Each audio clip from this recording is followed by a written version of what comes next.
Good morning, everyone. Yes, now again I am for here for to you and only to you. तो आज हमारे प्यारे बच्चे क्या करेंगे? कुछ अच्छा सही करेंगे ना? वैसे हम हमेशा प्रे करते हैं और उम्मीद भी करते हैं कि आप घर में स्वस्थ होंगे, सुरक्षित हैं और हमें पता चल भी रहा है क्योंकि आप हमारी ऑनलाइन क्लासेस को एंजॉय कर रहे हैं। तो प्यारे बच्चों, आज की हमारी हिंदी की ऑनलाइन क्लास में हम आज फिर से एक नए विषय, एक नए पाठ के साथ में अपने दिन की शुरुआत करने वाले हैं। और हमारा आज का जो नया पाठ है वो हमारी पाठ्य पुस्तक से है और जो कि एक छोटी सी प्यारी सी कविता है जिसका नाम क्या है? हिमालय, है ना? हिमालय। हिमालय का नाम सुनते ही आपके दिमाग में क्या आता है? एक बड़ा सा पर्वत, एक बड़ा सा पहाड़, है ना, जो बहुत ऊंचा है, जो बहुत विस्तृत है और जिस पर चढ़ने का सपना लगभग हर कोई देखता है, लेकिन हर कोई पूरा नहीं कर पाता है।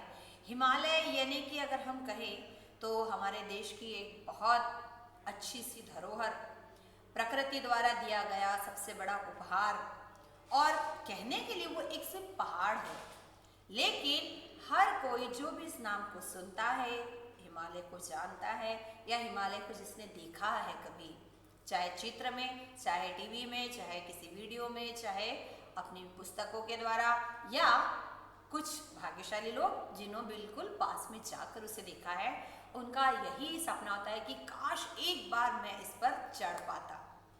है तो वो एक निर्जीव सी चीज, लेकिन हमारे लिए ही नहीं, बहुत से ऐसे लोग हैं जिनके लिए वो एक सपना है।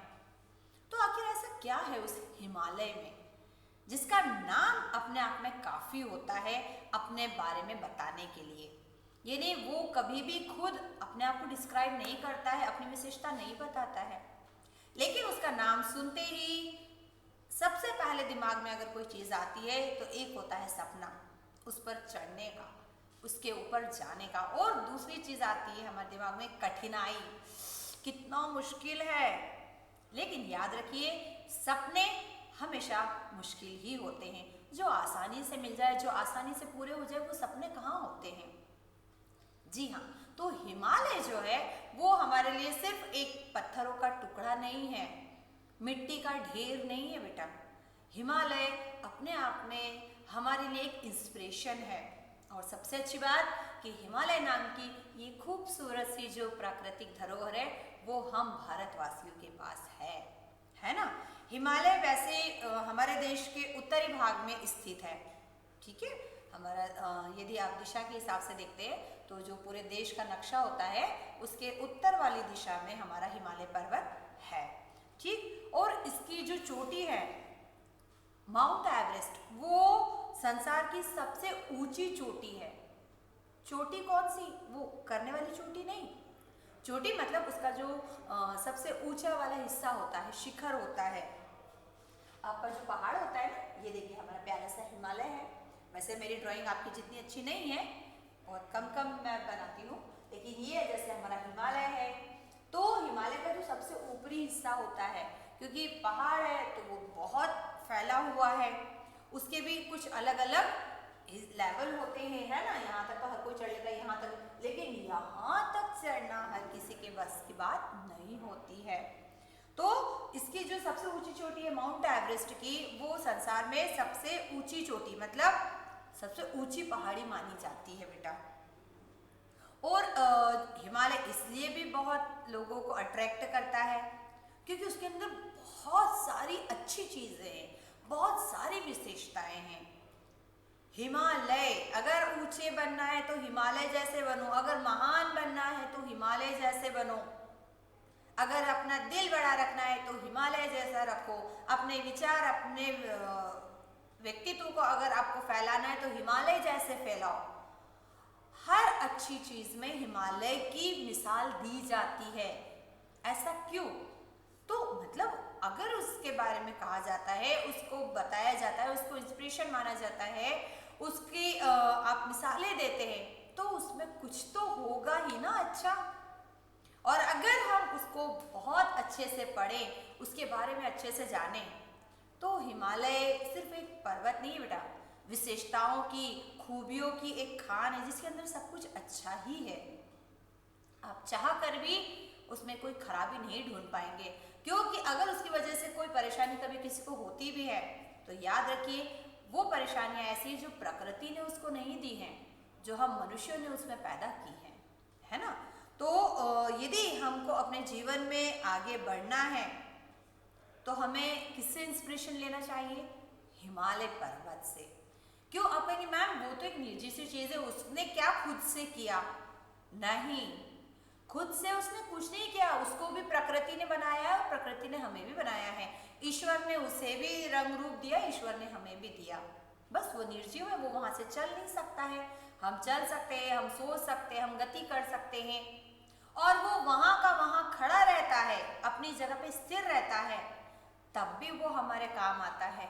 और हम जो कि इतने विचारशील हैं, इतने क्रियाशील हैं, हम कहीं भी पहुंचकर किसी की मदद कर सकते, तब भी हम नहीं करते हैं। हम लोगों की भलाई कर सकते हैं, ईश्वर ने वो गुण हमें भी दिया है, पर हम नहीं करते हैं। और एक वो जो निर्जीव सी वस्तु है, एक निर्जीव सी प्रकृति की रचना, वो अपनी जगह खड़े होकर भी लोगों की भलाई कर रहा है, प्रकृति का भला कर रहा है। और इसीलिए हिमालय का नाम बड़े आदर के साथ और बड़े गर्व के साथ लिया जाता है। तो आज हम इस हिमालय से जुड़ी हुई एक छोटी सी कविता पढ़ेंगे और हम जानेंगे कि आखिर हिमालय में क्या क्या खूबियां हैं, है ना। और अगर हमें जिंदगी में, अपनी लाइफ में सोचना है, करना है, तो हमें हिमालय से इंस्पिरेशन एक बार अवश्य लेनी चाहिए। ठीक है। वैसे तो पढ़ने में बहुत रोचक है, क्योंकि कविताएं अपने आप में रोचक होती भी हैं, उनके शब्द बड़े सरल होते हैं, है ना। तो देखिए हम इसे शुरू कर रहे हैं। सभी बच्चे अपनी पुस्तक खोल लीजिए। अपनी पुस्तक में पेज नंबर 70 और 71, 70 और 71 ओपन कर लीजिए बेटा। चलिए, तो आप लोग भी हमारे साथ में इस कविता का वाचन आरंभ करेंगे। ऊंचे हैं नीचे हैं पर्वत, मगर हिमालय अपना, बड़े गर्व से कह रहे हैं, ऊंचे हैं नीचे हैं पर्वत, मगर हिमालय अपना देख रहा है अब भी बढ़ते जाने का सपना। सी इन योर बुक, अपने पुस्तक में देखिए, आपको चित्र दिखाई दे रहे हैं। सुंदर सा हिमालय पर्वत, छोटे छोटे और भी पहाड़ हैं, कुछ पर्वतारोही हैं, कुछ बच्चे हैं, एक नदी भी है, जंगल, वृक्ष, सब कुछ है। वो क्या कह रहे हैं कि संसार में ऐसा नहीं कि और पर्वत नहीं है, कुछ पर्वत छोटे हैं, कुछ बड़े पर्वत भी हैं, है ना। लेकिन हमारा जो हिमालय है, कितना प्राउड फील होता है ना। मगर हिमालय अपना, वो हमारे भारत देश में आता है, वो हमारा है, अपना है। मगर हिमालय अपना देख रहा है अब भी बढ़ते जाने का सपना। क्योंकि वो हिल नहीं सकता है, तो वो अपने कदम नहीं बढ़ाएगा, वो अपने आप को फैलाता है या फिर अपनी ऊंचाई को बढ़ाता है। हिमालय वर्षों से एक स्तंभ, एक आधार के रूप में खड़ा है, एक अपने आप में एक मिसाल बन के खड़ा है। लेकिन आज भी वो क्या कर रहा है? आज भी वो और ऊंचा होते जाने का सपना देख ही रहा है। यानी कि वो एक निर्जीव होने के बाद में भी ये इच्छा करता है, अगर उसे हम एक मनुष्य रूप दे दें, एक मूर्त रूप दे दें, तो जिस तरह मनुष्य हमेशा ऊंचाई पे जाना पसंद करता है, हमेशा प्रगति करना पसंद करता है, ऐसे ये हिमालय भी जो है वो दिन रात हमेशा और क्या करता है, मैं और ऊपर बढ़ूं और मेरी ऊंचाई बढ़े और मैं आगे बढ़ूं और मेरा जो क्षेत्रफल है वो और विस्तृत होता जाए। ये सपना वो बरसों से देख रहा है और कहीं ना कहीं वो इसको पूरा भी कर रहा है। कई बार ऐसा होता है उसकी बहुत सारी मिट्टी ढल जाती है, बर्फ पिघल भी जाती है, फिर और वो वापस से बढ़ जाता है, फिर और कहीं से मिट्टी उड़कर आती है और उसको ऊंचाई प्रदान कर देती है। सभी पर्वतों से बढ़कर है, नभ को जाकर छूता, नभ को, बादलों तक को छू देता है कभी कभी। तो क्यों? मैं सकता है। सभी पर्वतों से बढ़कर है। पर्वतों जो अन्य पर्वत है आसपास, उनकी अपेक्षा हिमालय पर्वत की ऊंचाई बहुत ज्यादा है बेटा, यानी एक तरह से वो उनसे बड़ा है। नभ को जाकर छूता, वो जो आकाश है, जब आप यहाँ से नीचे से देखेंगे ना इतना ऊपर हिमालय को, तो आपको ऐसा लगेगा कि वो आसमान को टच कर रहा है। क्यों? क्योंकि आसमान को देखने की भी हमारी एक नज़र है, और जहाँ तक उसकी ऊंचाई जाती है वहाँ तक भी हमारी एक नज़र की सीमा होती है। वहाँ जाकर वो दोनों हमें कैसे दिखते हैं? एक दूसरे को मिलते हुए। किस पर्वत में है हिमगिरी से ऊंचे जाने का भूता? भूता मतलब हिम्मत, साहस। आप दुनिया के किसी और पर्वतों को भी देख लीजिए, आखिर ऐसा और कौन सा पर्वत या पहाड़ है जिसमें इस हिमगिरी क्यों बोला है? क्योंकि हिमालय पर्वत पर अधिकांश समय बर्फ ही रहती है, पूरा बर्फ से ढका रहता है, सफेद छत दिखाई देता है वो पर्वत। और अभी का तो जो मौसम है उस हिसाब से तो अगर आप हिमालय पर जाने की सोच भी रहे होंगे तो उसको देख कर यदि एक बार चेक कर लीजिए गूगल पे या आपके इसमें, तो आप उसकी जैसी स्थिति देखें, ओ इतनी सारी बर्फ, पूरी यहाँ से वहाँ तक पैर ही धंस जाएंगे, मैं तो इस बर्फ में गुम ही हो जाऊंगा, दिखाई ही नहीं दूंगा, आप ख्याल ही छोड़ देंगे। और वहां पर अधिकांश समय बेटा बर्फ ही होती है, इसलिए उसे हिमगिरी कहा है। हिम यानी कि बर्फ और गिरी यानी कि पहाड़ या पर्वत।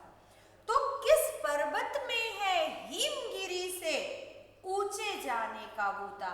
जरा एक बार देख कर आओ, कौन सा ऐसा पर्वत है जो हिमालय से कंपटीशन कर सकता है, उसके जितनी बर्फ भी रखे और उसके जितना ऊंचा भी बने?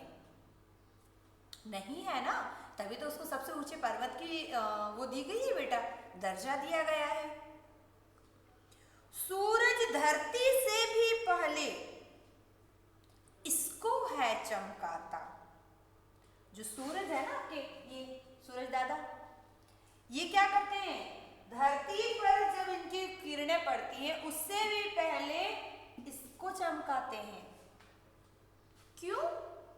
ऐसा कैसे हो सकता है? सीधी सी बात है ना भाई, जो चीज ऊंचाई पे होगी तो अगर सूर्य निकला भी है तो उसकी पहली किरण तो आपके सिर पर गिरती है या आपके पैर पर गिरती है? आपके सिर पर से ही गिरकर फिर आपके पैर तक पहुंचेगी ना। तो वो क्या कह रहे हैं कि सूरज धरती से भी पहले, सूरज जब उगता है तो वो जब तिरछा होता है तो उसकी पहली किरण कहाँ पहले गिरती है? हिमालय पर, फिर वो उसके निचले हिस्सों पर गिरती है। सूरज धरती से भी पहले इसको है चमकाता, चंदा भी इस पर ही किरणें पहले है बिखराता। बिखराता मतलब डालना, है ना, या फैलाना। तो चांद और सूरज भी इसके ऊपर ही सबसे पहले अपनी रोशनी डालते हैं, अपनी चांदनी डालते हैं धरती पर आने से पहले। धरती पर आने से पहले क्यों? क्योंकि आपका ये जो पर्वत है ये है धरती पर, ये धरती से बहुत ऊंचाई पर है ना। तो जब रोशनी पड़ेगी तो पहले यहीं गिरेगी, फिर ये ऐसे ऐसे नीचे आएगी, लेकिन यहाँ तो पहले आ गई ना भैया, इसलिए तो उन्होंने कहा कि सूरज चांद भी अपनी रोशनी और अपनी किरणें सबसे पहले हिमालय पर डालते हैं। ठीक है, तीनों पैराग्राफ हम एक साथ फिर से पढ़ रहे हैं। ऊंचे हैं नीचे हैं पर्वत मगर हिमालय अपना, देख रहा है अब भी बढ़ते जाने का सपना। सभी पर्वतों से बढ़कर है नभ को जाकर छूता, किस पर्वत में है हिमगिरी से ऊंचे जाने का बूता। सूरज धरती से पहले इसको चमकाता, चंदा भी इस पर ही किरणें पहले बिखराता। है ना। और ये सारी बातें जो है वो सत्य हैं। अब ऐसा क्यों है वो भी हम देखते हैं। अगले वाले हम अपने अंतरे पे आ रहे हैं। देखिए बेटा, आपकी कविता भी जो है वो अलग अलग हिस्सों में है। तो इसके चौथे वाले हिस्से में, कई कई नदियों का घर है उसमें है ये आती, अमृत जैसा अपना ये है मीठा पानी लाती। आपका ये जो हिमालय है ये सिर्फ अपने आप में एक पर्वत नहीं है, ये कई नदियों का घर है। ऐसा क्यों कहा कि ये नदियों नदियों का घर है। नदियों का भी कोई घर होता है क्या? वो तो नदी है ना। क्यों नहीं होता है? जब आप अपने घर से निकलकर कहीं जाते हैं, है ना, तो लौट कर कहाँ आते हैं? अपने घर में। आपको सारी एनर्जी कहाँ से मिलती है? अपने घर से। उसी तरह से जो नदियाँ होती हैं वो किसी न किसी पर्वत से ही निकलती हैं। अब आप कहेंगे मैम ऐसे कैसे हो सकता है? क्यों नहीं, प्रकृति ने उन्हें ऐसा ही बनाया है। आपको जितना भी पानी मिलता है वो इस धरती से मिलता है। आप इसे गहराई में खोदते हैं तो कुआं बन जाता है ना। इसे थोड़ा चौड़ाई में अगर खोद लें और बहुत कम गहराई में ही अगर पानी हो तो तालाब बन जाता है। लेकिन आज से हजारों साल पहले जब मनुष्य ने इस तरह से पानी को खोजना शुरू नहीं किया था, उसे नहीं आता था, तब उसके पास पानी का एक ही स्रोत था और वो थी नदियाँ। और मनुष्य ने तो नदियाँ नहीं बनाई है। नदियों को चौड़ा जरूर किया है, नदियों को रास्ता और आगे तक अलग अलग हिस्सों में बांटने के लिए जरूर बनाया, लेकिन नदियाँ ईश्वर ने बनाई हैं और वो नदियाँ अपने आप बनी हैं। ये नदियाँ कहाँ से आती हैं? क्या हम लोग इनको बनाने गए थे? कभी सोचा है आपने? ये नदियाँ अपने आप बन जाती हैं। जी हाँ, जब धरती में इतना पानी है, जब इस पर्वत पर इतनी बर्फ है, तो ये पिघल कर कहाँ जाएगी? सिंपल सी बात है, ये पूरे 12 महीने तो ऐसे नहीं रहेगी। थोड़ी हुई गर्मी बढ़ती है अगर मौसम में तो ये बर्फ पिघल जाती है। फिर वो पानी कहाँ जाता है? वो पानी नदियों के रूप में हम तक आ जाता है। तो कई कई नदियों का घर है। ये जो हिमालय है ना, इस पे जो जमी हुई बर्फ है, इसकी वजह से यहाँ से कई नदियाँ निकलती हैं। जब हम अपने घर से निकलते हैं तो हम बहुत कुछ लेकर निकलते हैं। इसी तरह ये जो नदियाँ हैं बेटा, ये अपना अथाह जल का जो संपदा है, जो जल का भंडार है, वो कहाँ से लेकर निकलती है? अपने हिमालय वाले घर से, है ना। वहाँ से उनके जो पिता हैं, इसको आप पिता भी कह सकते हैं, ये क्या करती हैं? अपनी इन प्यारी बेटियों को बहुत सारा पानी देकर विदा करते हैं कि जाओ और तुम धरती पर या भारत देश के जितने भी लोग हैं उनकी प्यास बुझाओ, उनकी आवश्यकताएं पूरी करो। और ये नदियाँ कैसा जल लाती हैं? मीठा पानी लाती है। कभी भी ध्यान रखिएगा बेटा, नदियों का पानी सबसे मीठा, सबसे शुद्ध होता है। कभी भी एक चीज़ आप जरूर गौर कीजिएगा, यदि आप ऐसा कर सकें। कुएं का पानी देखिए, आप ट्यूबवेल का पानी देखिए, हैंडपंप का पानी ले लीजिए, किसी तालाब का पानी ले लीजिए और फिर किसी नदी का पानी लीजिए। उन सभी पानी को जब आप टेस्ट करते हैं तो उसमें पीने के लिए जो एक स्वाद होता है, वो सबसे अच्छा शुद्धता जो होती है, सबसे अच्छा जो स्वाद होता है, वो नदियों के पानी में होता है। कैसे? निरंतर बहती रहती हैं। पहली बात, वो जहाँ से आ रही है, गंगा नदी जो है वो बेटा ऐसा कहा जाता है कि हमारे देश की सबसे बड़ी और सबसे पवित्र नदी है, उसका जल सबसे शुद्ध होता है और उसमें 12 महीने पूरे साल पानी बहता रहता है। और आपको जानकर ये आश्चर्य होगा कि वो गंगा नदी कहाँ से निकलती है? हिमालय से निकलती है। हिमालय की जो शुद्ध बर्फ होती है वो पिघल पिघल कर पानी के रूप में कहाँ जाती है? उस नदी में। और इसीलिए उस नदी का पानी कभी भी रुकता नहीं है, सतत बहता रहता है। उस नदी में कभी भी सूखा नहीं होता है और वही जल पीने में भी शुद्ध होता है और स्वाद में भी सबसे अलग होता है। वो बहती रहती हैं तो चूंकि निरंतर बहती है तो उसमें कोई कचरा टिक नहीं पाता है, वो शुद्ध होता रहता है। फिर वो अलग अलग स्थानों से होकर आती है, उनमें अलग अलग मिनरल्स, अलग अलग जो तत्व होते हैं वो मिलते रहते हैं, तो उसकी शुद्धता, उसकी गुणवत्ता और बढ़ जाती है ना। रुका हुआ पानी सड़ता है, सड़े हुए पानी के टेस्ट में अंतर आता है, गंदगी होती है। जो पानी निरंतर बह रहा है उसमें कोई भी अशुद्धि नहीं होती है। अशुद्धि कब होती है? जब हम लोग उसके अंदर मिला देते हैं। कई नदियाँ ऐसी है बेटा जिसमें आप लोग क्या करते हैं, कहीं फैक्ट्रीज का केमिकल मिल जाता है, उसके घाट पर आप लोग कपड़े धोना, नहाने जैसा काम करते हैं या अपने शहर की नालियों का पानी छोड़ देते हैं, तो वो नदियों का शुद्ध पानी भी अशुद्ध हो जाता है। लेकिन वो अपने घर से मीठा पानी लेकर निकलती हैं। इसलिए भी हिमालय जो है बेटा वो बहुत माना जाता है। कई कई नदियों का घर है, उससे है ये आती, अमृत जैसा अपना ये है मीठा पानी लाती। अमृत क्यों कहा पानी को? जिस तरह इंसान के लिए अमृत, अमृत मतलब जो मनुष्य को हमेशा अमर रखता है, वो जरूरी होता है। अगर वो उतना उसे प्रिय है तो उतना ही आवश्यक उसके लिए जल होता है।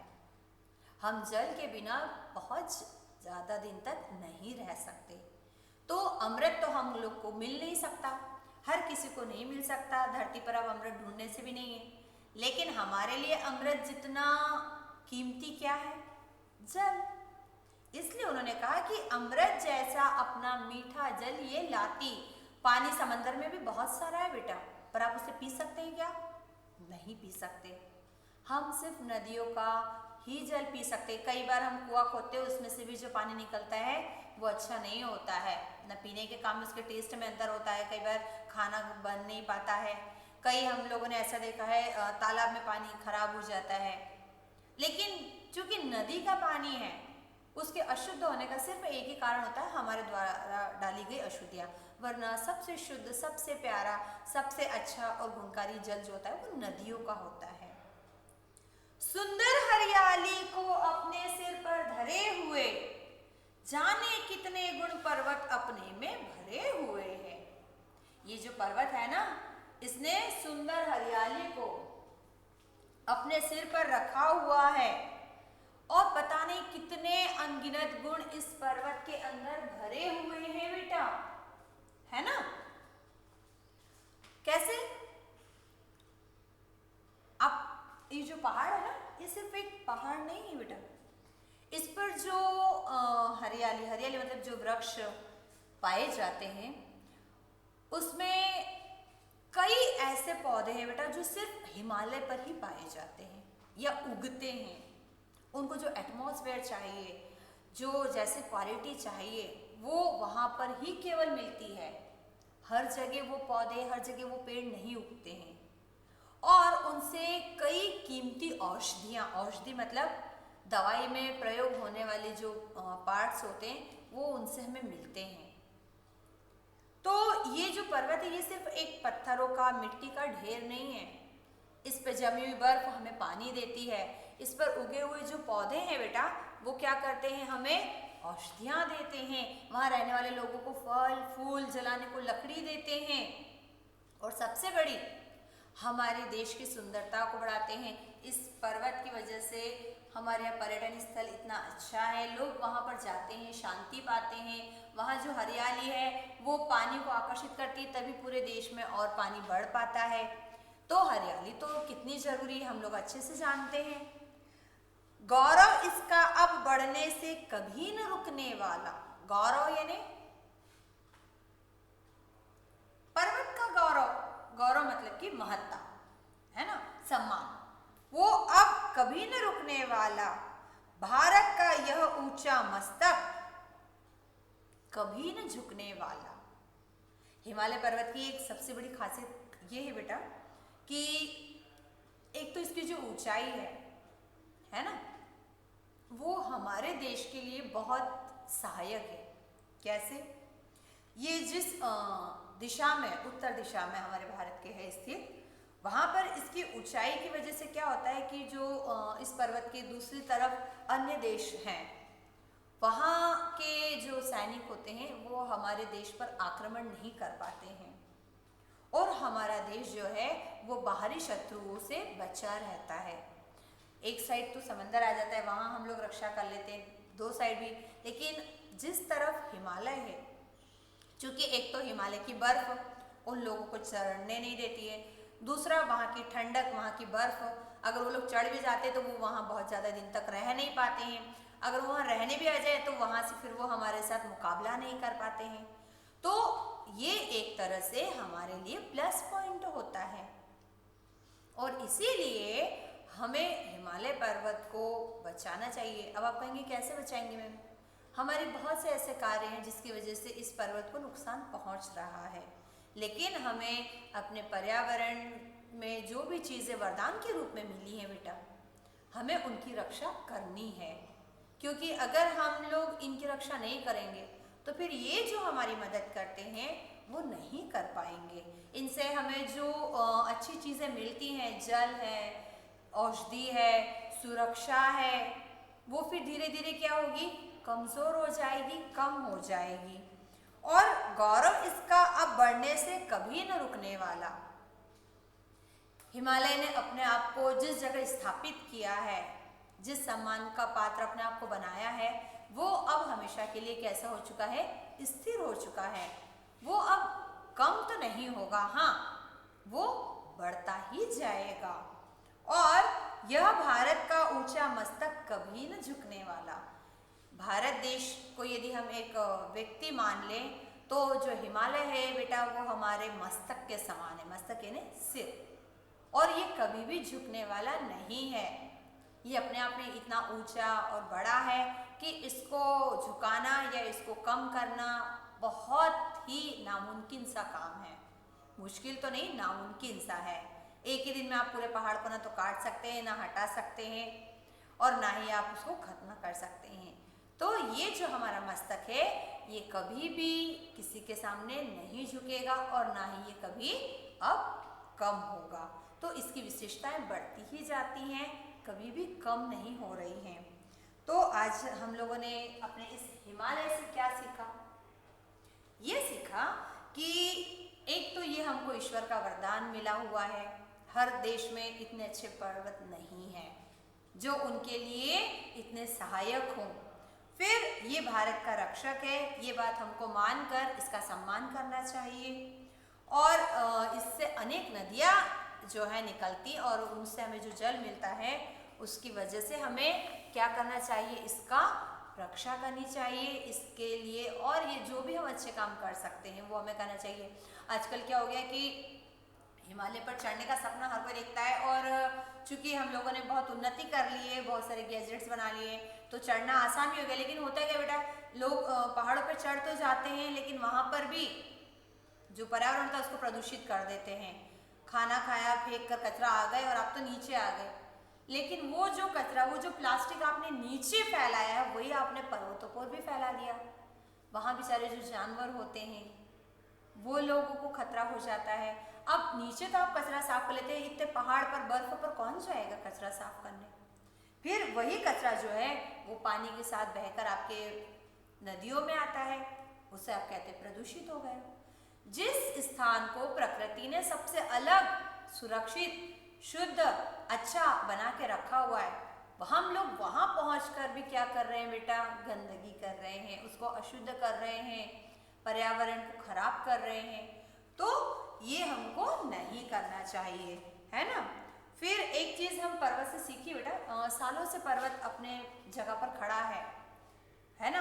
हर साल उसकी बर्फ पिघलती है, थोड़ी बहुत मिट्टी भी खिरती है, लेकिन वो फिर वापस से वैसा ही बन जाता है, अपने आप को फिर से वैसा ही रिकवर कर लेता है। तो एक चीज़ याद रखिए कि कभी भी जीवन में रुकना नहीं है, हमेशा आगे बढ़ते रहिए, क्योंकि अगर हम रुक गए मतलब हम नहीं हैं। रुक जाना मृत्यु का संकेत होता है।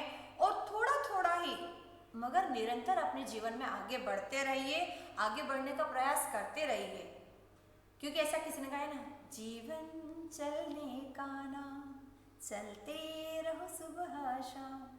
जो रुक गया वो रह गया, और जो कोशिश करते हैं वो एक न एक दिन ऊंचाइयों पर पहुंच ही जाते हैं। अगर आप मनुष्य हैं तो आपका नाम ऊंचाइयों पर जाएगा, लेकिन उसकी एक ही रूल है कि आपको सतत प्रयास करते रहना चाहिए। और उसके लिए ये भी है कि आप प्रयास किस दिशा में कर रहे हैं। पहाड़ बढ़ता है लेकिन वो कभी इधर या इधर नहीं बढ़ता, वो हमेशा ऊंचाई में बढ़ता है। ऐसे ही हमें भी सही रास्ते पर आगे बढ़ना चाहिए, है ना। वरना आप अच्छे काम करते तब भी आपका नाम होता है, आप बुरा काम करते तब भी आपका नाम होता है, लेकिन उस नाम होने में फ़र्क है। जब आप कोई बुरा काम करते तो लोग आपका नाम तो लेते हैं ज़बान से, लेकिन कैसे? हिकारत के साथ में, घृणा के साथ में, नफरत के साथ में। लेकिन यदि आप अच्छा काम करते हैं तो लोग आपका नाम लेते हैं आपकी प्रशंसा करने के लिए, है ना। फिर एक चीज़ और है बेटा कि हमें भी कोशिश करना चाहिए कि हम अपने जीवन में हिमालय की तरह ही सबके लिए उपयोगी बने। उपयोगी मतलब हमसे जितना हो सके हम लोगों की भलाई करें। और यदि आप किसी की भलाई नहीं कर सकते हैं तो कोई ऐसा काम भी मत कीजिए कि किसी को तकलीफ हो या किसी का बुरा हो। ठीक है, तो आज हम अपने इस कविता को यहीं पर विराम देते हैं। सभी बच्चे कविता को घर पर पुनः पढ़ेंगे और कम से कम इसके 3 जो अंतरे या जो पैराग्राफ है वो लर्न करेंगे और हमें सुनाएंगे। ठीक है, तो अगली बार हम फिर से मिलेंगे अपने हिमालय के साथ में, अभ्यास लेखन के साथ में। तब तक के लिए सभी बच्चे घर पे रहेंगे और स्वस्थ रहेंगे। Bye bye.